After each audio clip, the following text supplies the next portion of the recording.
नमस्कार। आप देख रहे हैं बेस्तक की खास पेशकश। देश में सियासी जंग तेज हो गई है और लोकसभा चुनाव के मध्य में आते आते शेयर बाजार भी कांपना शुरू हो गया है। तो ऐसे में अभी निवेशकों को क्या करना चाहिए और बाजार में इतना उतार चढ़ाव जो है, आने वाले समय में क्या ये उतार चढ़ाव कम होगा?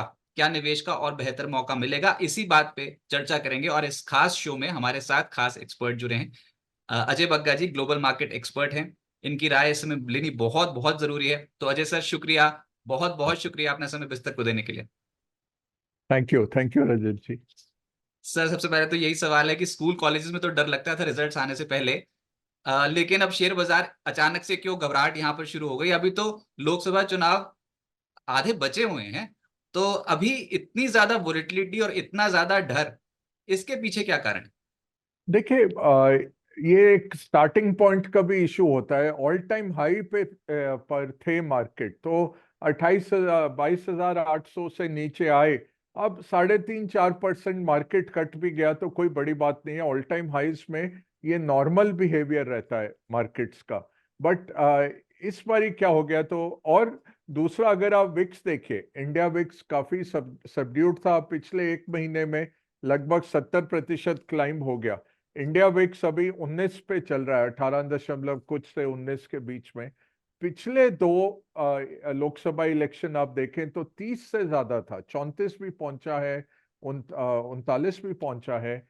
तो अभी भी मैं कहूंगा कि कोई इतनी घबराहट की बात नहीं है। यही है कि एफआईज का बहुत स्ट्रॉन्ग सेलिंग रहा है, उसका इम्पैक्ट आया है मार्केट्स पे।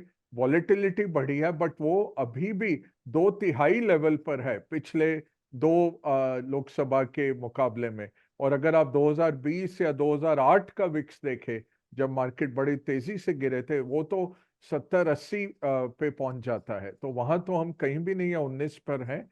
बट ये 3 हफ्ते अगले इसी तरह से साइडवेज या थोड़े नेगेटिव रहेंगे, क्योंकि एक बहुत बड़ा इवेंट है। और वो इवेंट जब तक 4 जून रात तक, जब रुझान पूरे ना हो जाएं और नतीजे आने ना शुरू हो जाएं, वो इवेंट तो रहेगा हमारे साथ।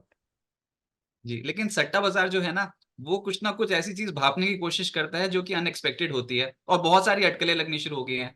ये अब सब जानना चाहते हैं और अलग अलग देखो, अंदाजे तो सब लगाते ही हैं, लेकिन इफ बाय चांस ये जो 400 के पार का नारा बीजेपी ने दिया था इस बार, अगर इतनी सीटें ना आई, 320 या फिर 330 आई, या फिर किसी भी हाइपोथेटिकल सिचुएशन को तो नकारा नहीं जा सकता, अगर 320 से भी कम आई, तो क्या बाजार इसको ऑलरेडी पचा चुका है या फिर डैमेज ज्यादा देखने को मिल सकता है?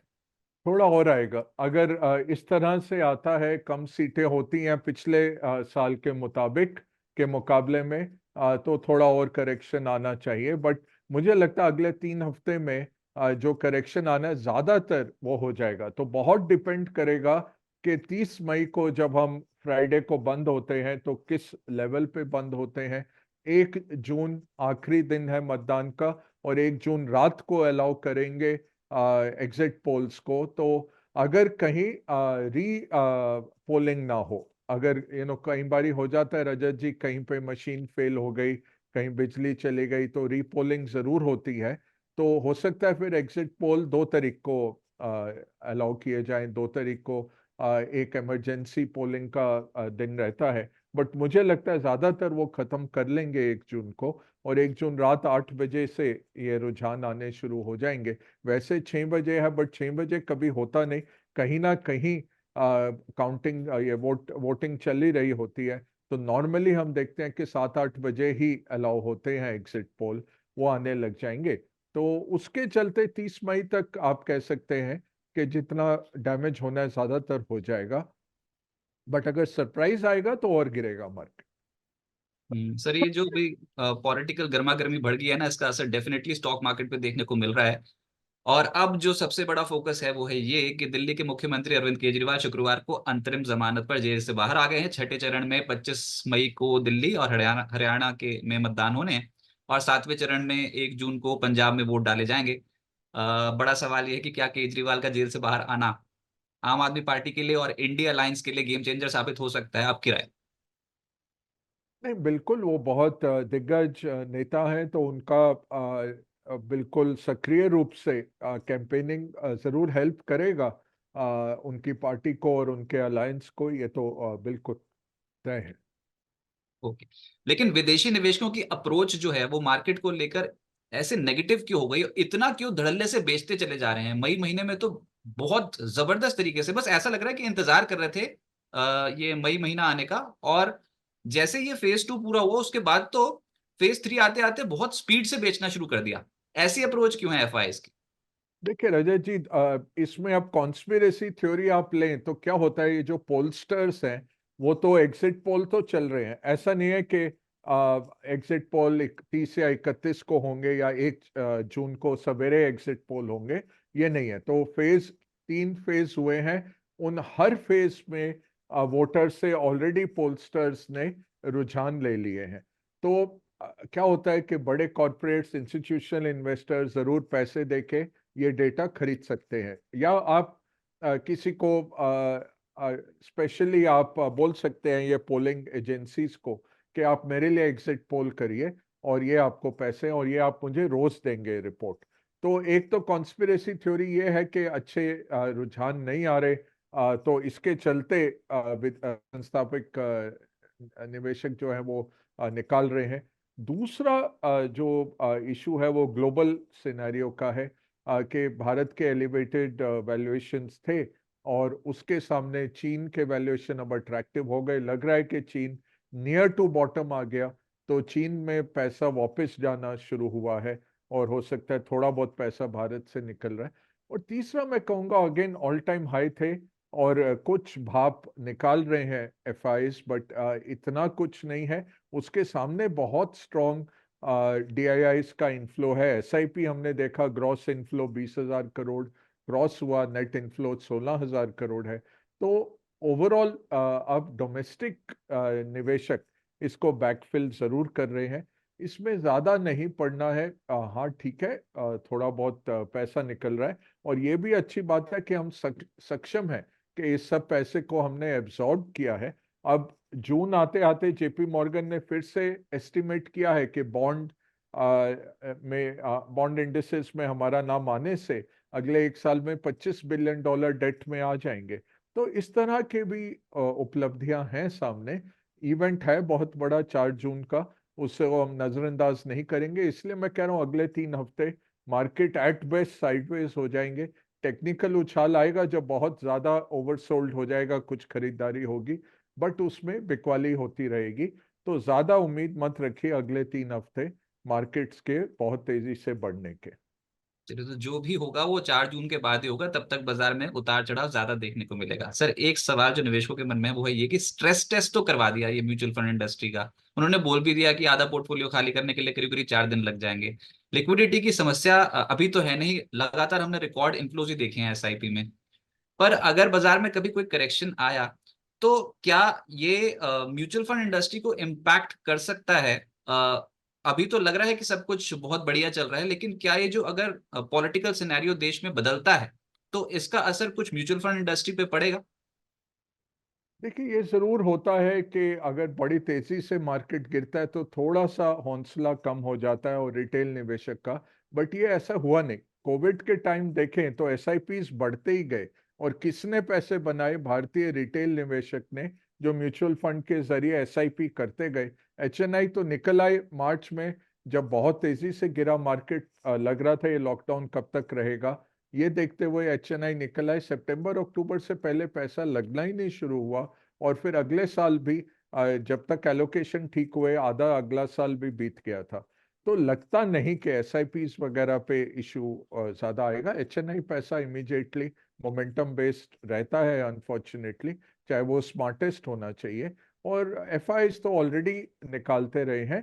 हाँ कुछ अगर नागवार होगा मार्केट की नज़र में, कुछ या ऐसे हंग पार्लियामेंट या कुछ होगा या छोटी स्लेंडर मेजॉरिटी होगी, तब हो सकता है थोड़ा बहुत और सेलिंग हो। इंडिया विक्स आपको क्या बता रहा है? इंडिया विक्स बता रहा है कि पूरे साल में अगले 12 महीने में 19% ऊपर या 19% नीचे मार्केट जा सकता है। ये हमारी ऑप्शन प्राइसिंग निफ्टी की अभी दर्शा रही है।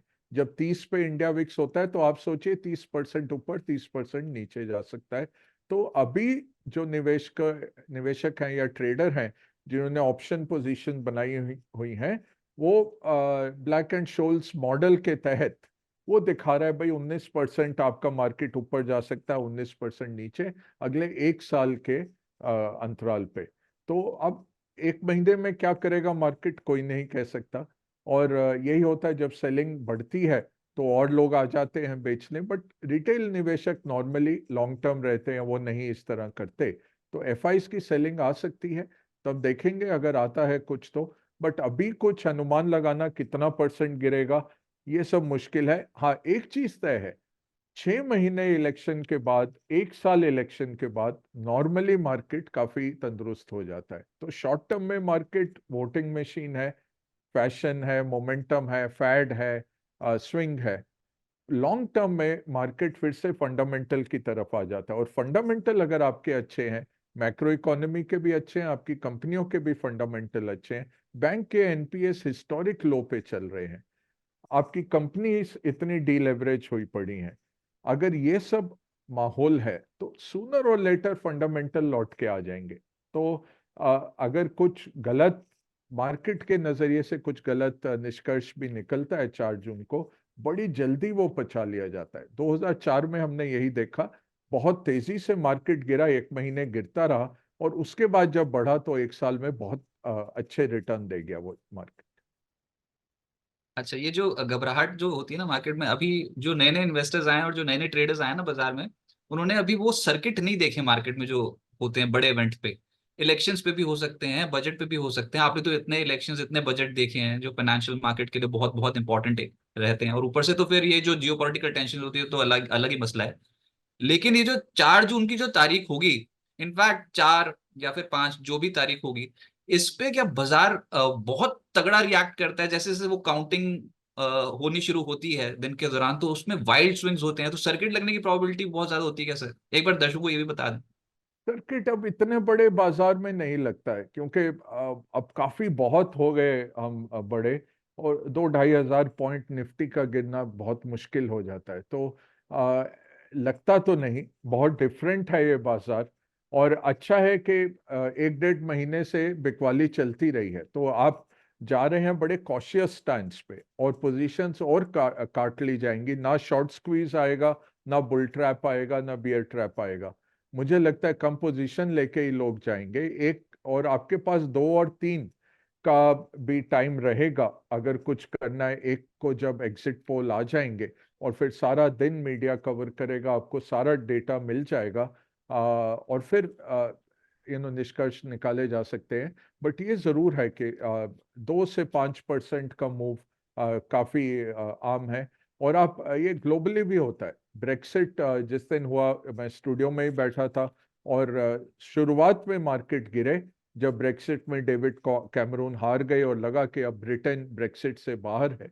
और फिर आप देखिए, वो 2, 2.5, 3 साल लग गए ब्रिटेन को, 4 प्रधानमंत्री बदल गए, अभी तक वो नॉर्थ आयरलैंड का मसला नहीं सुलझा, और धीरे धीरे मार्केट अब ऑल टाइम हाई पे आ गया फुटसी। तो तब देखे तो तबाही लग रही थी। अब जिस दिन ट्रंप जीते, अगेन हम स्टूडियो में कवर कर रहे थे, पहले मार्केट गिरा कि ट्रंप आ गए, ट्रंप आ गए। और क्या होता है, वो रात को बंद होती है इलेक्शन और हमारा मार्केट खुलता है, तो उनके पहले रुझान आने शुरू हो जाते हैं। सारा दिन था, शुरुआत में मार्केट गिरा, बंद होते होते 1.5% ऊपर आ गया था। तो ये कहना कि पॉलिटिक्स का क्या इम्पैक्ट होगा बहुत मुश्किल होता है। ये जरूर है, माफ करिए, ये जरूर है कि पॉलिटिक्स का इम्पैक्ट है, पॉलिसीज पे इम्पैक्ट आएगा। फिस्कल पॉलिसी, आपकी एक्सपेंडिचर पॉलिसी, इंफ्रास्ट्रक्चर पे रुझान रहेगा कि नहीं, देश में क्या माहौल रहेगा, इंडिजिनाइजेशन का, पीएलआईज का, सब वो सब क्वेश्चन में आ जाता है। बट एंड में क्या होता है कि काफी कन्वर्जेंट है। तो 70-80% पॉलिसीज कन्वर्जेंट है, और भारत का जो मूल स्ट्रक्चरल ढांचा है इकोनॉमिक ग्रोथ का, उसको बिगाड़ने में काफी टाइम लग जाता है। ऐसा नहीं है कि वो एकदम से पॉलिटिकल लीडरशिप बदलने से कोई चेंज आ जाएगा। तो इसलिए घबराना नहीं है, और ना बहुत बेचना है अभी। बेस्ट है अपना जो पोर्टफोलियो है उसको बचा के रखें, और धीरे धीरे करके पैसे डालते जाएं। 3 हफ्ते अब रह गए, कोई जल्दबाजी नहीं है, उसको निकल जाने दीजिए ये बड़े इवेंट को, फिर देखेंगे 4 तारीख 5 तारीख को क्या करना है।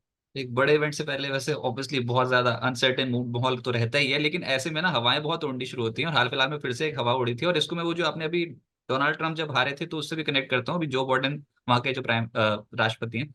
अच्छा, तो वैसे इलेक्शंस के टाइम पे बहुत सारे ऐसी हवाएं भी उड़ने लग जाती हैं, और अभी जो अटकलें ये लगी थी कि टैक्स स्ट्रक्चर में कुछ बदलाव होगा, वित्त मंत्रालय ने इसको पूरी तरीके से खारिज कर दिया कि नहीं भैया, किसी भी तरीके से टैक्स स्ट्रक्चर में कोई भी बदलाव नहीं हो रहा है।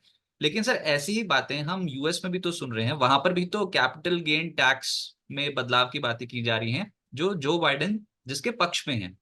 तो क्या ये कुछ टैक्स स्ट्रक्चर में बदलाव होगा या फिर नहीं होगा? आप इस पे क्या अनुमान लगाते हैं post elections?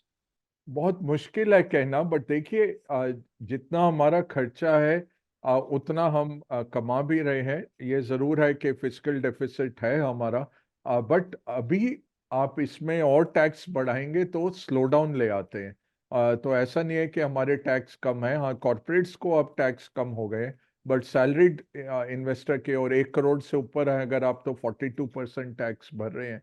Same way capital gains 10 या 15% आप भर रहे हैं ऑलरेडी। डेट में जरूर मार्जिनल रेट पे ले आए थे, और हमने देखा कोई ज्यादा असर हुआ नहीं। बट 36,000 करोड़ एसटीटी के द्वारा गवर्नमेंट अर्जित कर रही है, बहुत क्लीन टैक्स है, डिडक्टेड एट सोर्स है, और तिजोरी में पहुंच जाता है हर रोज। उसके सामने आप लॉन्ग टर्म कैपिटल गेन लेके भी आएंगे। 40,000 crore long term capital gain कमाना, सोचिए 30% के टैक्स पे भी, तो 1,20,000 करोड़ कोई बेचेगा तो 40,000 करोड़ आपको टैक्स देगा। 1,20,000 करोड़ का उसका गेन होगा तो 30% वो 40,000 देगा। 1,20,000 करोड़ के गेन के लिए आपने एटलीस्ट 4 लाख 5 लाख करोड़ डाले होंगे मार्केट में, तब आपका वो गेन होगा। 4 लाख करोड़ कोई बेचने आएगा क्या मार्केट में? तो कभी आपका कैपिटल गेन से इस तरह का नहीं बनने वाला है टैक्स। आई होप ये कैलकुलेशन गवर्नमेंट भी कर रही हो, तो और ये ना हो, बट हम कह नहीं सकते रजत जी, ये तो गवर्नमेंट की सोच है, क्या वो सोचते हैं, ब्यूरोक्रेट्स क्या सोचते हैं और क्या बैलेंस आता है। बट जिस तरह से टैक्स रिसीट्स बढ़ रही हैं, उल्टा आपको टैक्स में रियायत देनी चाहिए और इकोनॉमी और ग्रो करे, ताकि आपके और कलेक्शंस हों, बनिस्बत इसके कि आप टाइट कर दें और बढ़ाते रहें टैक्स, और उसी एक तबके से सब कुछ खींचते जाएं। अब 1.5% भारतीय 27% टैक्स भरते हैं। जो इनकम टैक्स आ रहा है सारा का सारा 1.5% भारतीयों से आ रहा है। तो 7.5 करोड़ आप टैक्स रिटर्न्स भर रहे हैं, उसमें से 5.25 करोड़ जीरो टैक्स की हैं, 5 लाख से कम की हैं, कोई टैक्स ही नहीं भर रहा है उसमें। वो आपको एडमिनिस्ट्रेशन ही नहीं करना चाहिए। आप कर दो 10 लाख तक, कोई हम क्वेश्चन भी नहीं पूछेंगे। 10 लाख तक आपकी आय है, टैक्स रिटर्न भी मत भरिए, चलेगा। बट अगर हमने पकड़ा तो हम 10 गुना आपको टैक्स लगाएंगे, जैसे अमेरिका करता है। और फिर छोड़ दीजिए लोगों को, तो आपका 80-85% टैक्स एडमिनिस्ट्रेशन का काम खत्म हो जाएगा। कि भाई जो जीरो है उसको मत भरवाते रहो और चेक करते रहो। और जो चोरी कर रहे हैं या जो नहीं भर रहे, एक तो जो अभी भर रहे हैं और बहुत हाई लेवल पे हैं, उनको रियायत दीजिए। जो नहीं भर रहे उनको 10-10 गुना पेनल्टी लगाइए, ताकि वो बन जाए कि भाई टैक्स भरना चाहिए। और तीसरा, जैसे एग्रीकल्चर इनकम है वो कोई नहीं छूना चाहता, बट एग्रीकल्चर इनकम आप अगेन 1-2% जो बिग लैंड ओनर्स हैं, वो सारा एग्रीकल्चर इनकम उनका ही है। बाकी तो बहुत बड़ा एक तबका भारत में है, 65-70% का सब्सिस्टेंस एग्रीकल्चर है। बेचारे आधे से 1 एकड़ फार्म में बैठे हैं या लैंडलेस लेबर हैं, और उनकी इतनी इनकम ही नहीं है। आप सब पे टैक्स लगाओ और ये बढ़ा दो कि भाई 10 लाख तक कोई टैक्स नहीं किसी को भी देना, इंक्लूडिंग एग्रीकल्चरिस्ट। फार्मर्स में भी 90-95% 10 लाख में निकल जाएंगे, और जो 5% बचते हैं उनको तो देना चाहिए। पॉलिटिशियंस जो बहुत महान हैं हमारे देश के एक बैल्कनी में बैठ के वो ट्रक भर ये सेब उगाते हैं, या 1 मीटर लैंड पे वो दुनिया का सबसे प्रोडक्टिव ये करते हैं, एग्रीकल्चर प्रोड्यूस करके पैसे बनाते हैं, उन पे तो टैक्स लगना ही चाहिए ना, ये तो चोरी होती है। आप दिखाते हैं कैश रिसीट एग्रीकल्चर इनकम की, और वहां पे इनकम टैक्स खोलता नहीं, वो कोई गरीब आदमी को कोई फायदा नहीं है उसका। आप रखिए एक, कि अगर आप एग्रीकल्चरिस्ट हैं, 10 लाख तक आपकी सैलरी, आपकी इनकम माफ है, और उसके ऊपर हम आपको मार्जिनल रेट पे टैक्स लगाएंगे। बड़े लैंड ओनर्स जो पेजेरो चला रहे हैं, लैंड क्रूजर चला रहे हैं, जो बाहुबली हैं अपने इलाकों के, उनको क्यों नहीं टैक्स करते? उनको बिल्कुल करना चाहिए। मैं इतने सालों से मीडिया जर्नलिज्म में हूँ, और मैं हमेशा यही देखता हूँ कि जो मार्केट का फोकस एरिया होता है ना, वो बहुत स्पीड से शिफ्ट होता है। अगर पिछले बार जब आपसे इंटरव्यू में बात हो रही थी तो हम इसराइल और हमास पे बात कर रहे थे, अब हम इलेक्शंस पे और इंडिया इंडिया के समय पॉलिटिक्स किस तरीके से प्रभाव डाल रही है स्टॉक मार्केट पे, उस पर चर्चा कर रहे हैं। लेकिन सर वो इसराइल हमास, वैसे वहां पर अभी 1,10,000 फिलिस्तीनी जो है वो रफा दक्षिण गाजा में जो है वहां पर छोड़ने की बात आई थी, उन्होंने छोड़ दिया इलाका वो। तो ये क्या वहां पर जियोपॉलिटिकल टेंशंस और एस्केलेट होंगी, या फिर सिचुएशन अभी थोड़ी कंट्रोल में आने की संभावना है? आई थिंक एंड गेम चल रही है। रफा को उन्होंने जब दफा कर दिया, उसके बाद उनका हो जाएगा जो अचीवमेंट करना था। तो एंड गेम है, इससे ज्यादा एस्केलेट नहीं होना चाहिए। बट ये क्या होता है, ट्रिगर है जब वहां बैठे हैं इतने मिसाइल और ड्रोन्स, और पागल लोग बैठे हैं, जिनको अमन शांति पसंद नहीं है। तो ये कहना मुश्किल है, इसलिए जियोपॉलिटिकल रिस्क हम रखते हैं on the annual. But geopolitical risk हमेशा रहा है, तो वो 2-3 दिन का एक इम्पैक्ट आता है। यूक्रेन जैसा शूटिंग वॉर, जहां हजारों गोलियां चल रही हैं उनके फ्रंट पे, यूरोप के मध्य में बैठा हुआ, 75 साल बाद यूरोपियन वॉर इतनी बड़ी, कोसोवो और युगोस्लाविया के टूटने के बाद जो हुई थी जंग, सर्बिया वगैरह में, वो थी जंग। बट फिर भी इतना स्टेट एक्टर्स नहीं थे डायरेक्टली इन्वॉल्व, प्रॉक्सीज इन्वॉल्व थे। अब क्या है कि स्टेट एक्टर्स हैं, और एक बहुत बड़ा न्यूक्लियर एक्टर है रशिया। तो इस सब में वो तो रहता ही है जियोपॉलिटिकल रिस्क, बट उसके बावजूद मार्केट्स ने अच्छा किया है। तो आप यही आशा करते हैं कि ये भी टल जाएगा खतरा, और बैड टू वर्स कुछ नहीं होगा। ऐसे इसराइल हमास मुझे लगता है एंड गेम में आ गया है। और एक महीना दीजिए और युद्ध विराम आ जाएगा, जब इसराइल थोड़ा तहस नहस कर लेगा, रफा में जो टनल्स हैं और जो उनके बंकर्स हैं वो सब तोड़ लेंगे, तो फिर युद्ध विराम आ जाना चाहिए। राइट, लेकिन इंडियन मार्केट के पर्सपेक्टिव से अभी ये क्वार्टर 4 के जो रिजल्ट्स निकले हैं ये ठीक हैं क्या? और कौन सा सेक्टर अभी आपको पसंद है जहां पर आप समझते हो कि अगले 1 साल अगर पैसा डाला जाए कंसिस्टेंटली तो वहां पर पैसा और बढ़ सकता है? ये 4 के बाद ही करिए, क्योंकि जुलाई में बजट आएगी, तो किस तरह की सरकार आती है, किस तरह की नीतियां आती हैं, वो क्लैरिटी आ जाएगी। और ये आपका मार्जिन ऑफ विक्ट्री क्या रहता है, वो भी बहुत लाएगा इम्पैक्ट, कि किस तरह का बजट आता है, तो वो बेहतर रहेगा। बट ओवरऑल इंडिया बहुत स्ट्रॉन्ग कंजम्पशन स्टोरी है, बहुत स्ट्रॉन्ग इंफ्रास्ट्रक्चर डेवलपमेंट स्टोरी है, बहुत स्ट्रॉन्ग फंडिंग स्टोरी है कि सारे ग्रोथ को फंड कौन करेगा। बहुत स्ट्रॉन्ग फॉर्मलाइजेशन और फाइनेंशियलाइजेशन की स्टोरीज हैं। तो ये मेगा ट्रेंड्स तो चलती रहेंगी।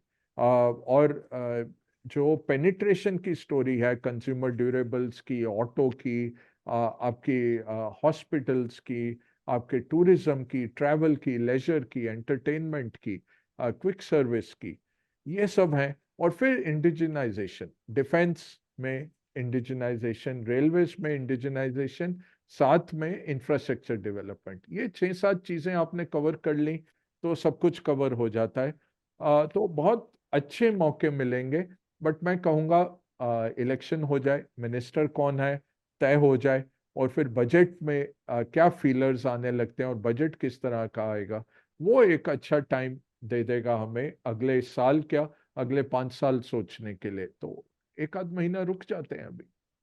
राइट सर, आखिरी प्रश्न ये कि जो निवेशक हैं, यंग इन्वेस्टर्स, मैं फिर से वही बात करूंगा, जो फरवरी के बाद आए, इस बार जो अंतरिम बजट आया था उसके बाद जो निवेशक आए हैं, उनको बाजार बिल्कुल पसंद नहीं आ रहा होगा क्योंकि बहुत ज्यादा वोलेटिलिटी देखने को मिल रही है। तो एक मैसेज उनके लिए, ये लॉन्ग टर्म प्रोसेस है वेल्थ क्रिएशन का, इसको अभी ये जो शॉर्ट फेज आया हुआ है, एक इतना बड़ा एक इवेंट हमारे सामने खड़ा है, इसको पार कर लें तो उसके बाद पैसा कमाने के लिए तो जिंदगी पड़ी है। आप समझाते हैं इसको अच्छे तरीके से। नहीं, बिल्कुल। और निकलना नहीं है, कभी भी हताश होके नहीं निकलना। एक तो इतना पैसा मत डालो कि रात को नींद ना आए। तो 6 महीने का एक्सपेंसेस रखो अपना महफूज, और पोर्टफोलियो में 100 में से अपना डेट भी रखो, ताकि अगर बहुत इमरजेंसी है तो वो फिक्स्ड इनकम में से पैसा निकाला जा सकता है। ये नहीं कि आपको इक्विटी तभी तोड़ना पड़े। शॉर्ट टर्म में इक्विटी लॉस देगा, वो 50% प्रोबेबिलिटी हो जाती है अगर 1 साल के लिए आप होल्ड करते हैं, बस 10 साल के लिए आप होल्ड करते हैं नेग्लिजिबल चांस होता है पैसा डूबने का। तो डाइवर्सिफाइड रखिए, खुद मत करिए direct equity, mutual fund better है, या ईटीएफ से आप बहुत सस्ते में 25 पैसे का चार्ज लगेगा साल का, पूरा मार्केट ही आप डाल सकते हैं। और मार्केट वो इंडेक्स वाले काम करके कंपनियां बदलते रहेंगे हर साल, आपको ऑटोमेटिकली उसका गेन मिल रहा है टैक्स फ्री मैनर में। वो जब चेंज भी होता है, क्योंकि म्यूचुअल फंड के ऊपर टैक्स नहीं है, तो अंदर फंड के अंदर आप जब बेचते हैं तो आपको कैपिटल गेन्स लगता है, बट उनको नहीं लगता है। तो ईटीएफ खरीदिए, एक्टिवली मैनेज फंड खरीदिए, उसके बाद आप डायरेक्ट इक्विटी में आइए। और बेस्ट तरीका हम सब के लिए, वो 2-3% जो ट्रेडिंग में पैसे बनाते हैं वो दिग्गज हैं, उनको छोड़ दीजिए। हम सब जो ऑर्डिनरी इन्वेस्टर हैं उनके लिए बेस्ट तरीका है, एक फिक्स्ड अमाउंट आप सोच लीजिए, वो लगाते रहिए। तो मैंने 5,000, 2,000, 1,000, 10,000 लगाने हैं मार्केट में हर महीने। वो सोच लीजिए 1 तारीख, 2 तारीख, जो भी वर्किंग डे होगा मैं तब लगाऊंगा। और फिर उसको हर साल बदलिए, जब आपकी इनकम बढ़ती जाती है उसमें 10% जो भी इनकम में बढ़ोतरी है उतना ही करते चाहिए, और फिर लॉन्ग टर्म के लिए होल्ड करिए। यही बहुत बहुत आसान चीज है, होती नहीं है हमसे। और इसको ही हम गैप जो ये रह जाता है कि अगर आप होल्ड कर लेते, आप पिछले 6 साल में देखिए निफ्टी ने 14.4% रिटर्न दिए, इन्वेस्टर्स ने 11 से 10% बनाए, क्योंकि हम buy at high and sell at low करते हैं, जब मार्केट गिरता है बेचने को दौड़ पड़ते हैं। तो इन्वेस्टर्स ने उतना नहीं कमाया जितना मार्केट अगर आपको दे देता, अगर बने रहते। ये बिहेवियर गैप हो जाता है, इसको कवर करिए।